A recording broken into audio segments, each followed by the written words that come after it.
श्री शिवाय नमस्तुभ्यम। हर हर महादेव। पंडित प्रदीप मिश्रा जी के द्वारा कोसी मथुरा उत्तर प्रदेश में बाची जा रही श्री गोपेश्वर गोपी शिव महापुराण कथा षष्ठम दिवस अथवा छठवें दिवस की कथा आज पूर्ण हो गई है। कथा में गुरुजी ने कुछ महत्वपूर्ण जानकारी, पत्र व उपाय बताए हैं। अगर आपने कथा का श्रवण नहीं किया है तो इस छोटी सी वीडियो के माध्यम से गुरुजी के बताए गए संपूर्ण जानकारी मिल जाएगी। उनके दिए हुए वचनों को सब पूरा करते हैं तो निश्चित ही हमें सफलता अवश्य मिलती है। तो अगर अभी तक आपने हमारे चैनल को सब्सक्राइब नहीं किया है तो अवश्य कर लें, वीडियो को लाइक एंड शेयर भी कर लें। तो चलो चलते हैं। पहली महत्वपूर्ण जानकारी के बारे में गुरुजी बताते हैं कि बेटा या पति दिन भर घर में अंदर रहता है तो उन्हें अच्छा नहीं लगता। उसी तरह भगवान कहते हैं कि हमें घर के अंदर रहना अच्छा नहीं लगता, अगर हमें रखना ही है तो हम अपने दिल में रखो। दूसरी महत्वपूर्ण जानकारी के बारे में गुरुजी बताते हैं कि राजेश गुप्ता उत्तर प्रदेश एटा जिला कानपुर से पत्र लेकर आए हैं। वे लिखते हैं, गुरुदेव मेरा बेटा जिसका नाम है अंकित गुप्ता बार बार मना करने के बाद भी नशा करता है और अत्यधिक नशा करने से उसकी दोनों किडनी और लीवर खराब हो गए हैं। गुरुदेव मेरी पत्नी कथा सुनते सुनते शंकर भगवान की भक्त हो गई थी। तब उन्होंने हमसे कहा कि शियोर से रुद्राक्ष लेकर आओ और हम लेकर भी आए। पर गुरुजी रुद्राक्ष के बारे में बहुत गलत बातें होती हैं, पर हमने बाबा पर विश्वास किया और उस रुद्राक्ष को तांबे के लोटे में गलाकर रखते और शिव मंदिर पर जाकर चढ़ाते और उस जल को झेलकर आचमन कराते। अपने बच्चे को तरीके से स्वस्थ है और अस्पताल से भी छुट्टी हो गई है।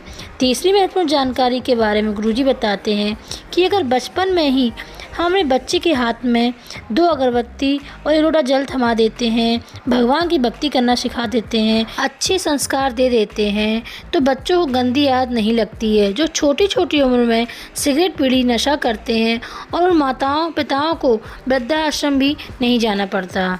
चौथी महत्वपूर्ण जानकारी के बारे में गुरुजी ने आज बिल्कुल नया उपाय बताया है जो रोगी व्यक्ति के लिए व्यापार नहीं चल रहा है और मनोकामना पूर्ति वाला उपाय भी है, जिसे आप कल से ही कर सकते हैं। जिसके लिए आपको 2 बेलपत्र 1 लोटा जल चाहिए।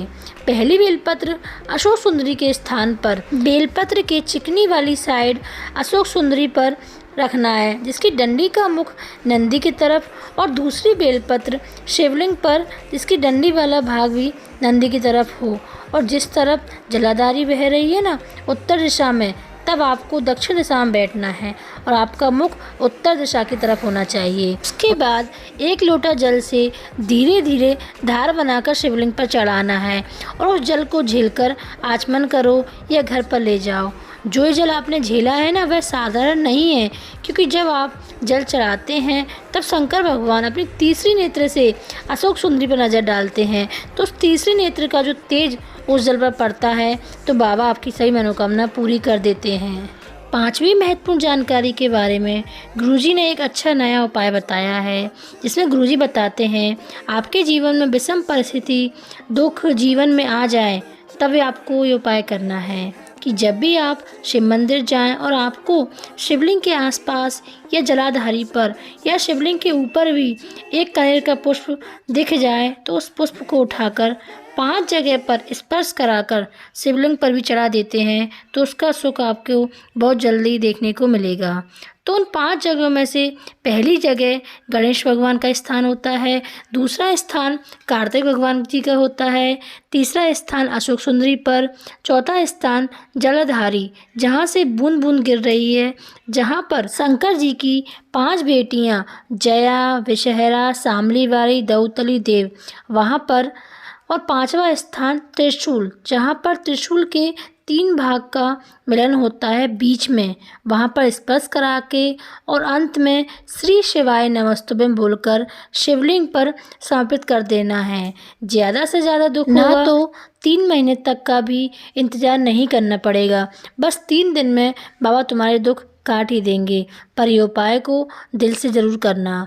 6वीं महत्वपूर्ण जानकारी के बारे में गुरुजी ब्रज के सभी वासियों से कहते हैं कि अगर आपको कृष्ण और राधा जी की जुगल जोड़ी का दर्शन करना चाहते हैं तो ज़िंदगी में एक बार ललिता जी का नाम लेके इस 84 ब्रजकोशी के 12 ज्योतिर्लिंग जैसे चिंताहरण, चकलेश्वर, भूतेश्वर, गोपेश्वर, अशेश्वर, नंदेश्वर, कामेश्वर, इन 12 शिवलिंग का मन में भाव लेकर यमुना जी का जल भरकर 12 शिवलिंग पर जल चढ़ाओगे तो बीच में ही आपको राधा कृष्ण की जुगल जोड़ी का दर्शन हो जाएगा।